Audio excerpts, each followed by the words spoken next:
છો સત્યના શિખર ન્યૂઝ. હું છું પાયલ બામણિયા. તો જોઈએ આજના મહત્વના સમાચાર.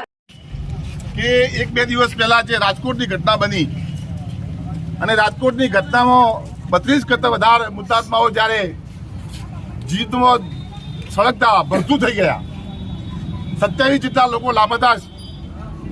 અને જ્યારે તંત્રએ ભ્રષ્ટાચાર આદરી અને જે પ્રમાણે ખોટી પરમિશનો આપી હતી, ખોટી એનઓસીઓ આપી હતી, અંદર એન્ટ્રી લેવાનો એક જ રસ્તો, બહાર નીકળવાનો કોઈ રસ્તો નહોતો, આ પ્રકારની જે ઘટના બની એ ઘટનાને વખોડવા માટે, એ મૃતાત્માઓને શ્રદ્ધાંજલિ આપવા માટે અને એ કુટુંબ પર આવી પડેલી આફત સહન કરવાની પરંપરા શક્તિ આપે, એના માટે આજે આ કેન્ડલ માર્ચ કરીને એ મૃતાત્માઓને શ્રદ્ધાંજલિ આપવાનો કાર્યક્રમ હતો. અને માગણી કરીએ છીએ અમે કે પરિવારમાં જેટલા લોકો દુઃખદ અવસાન થયું છે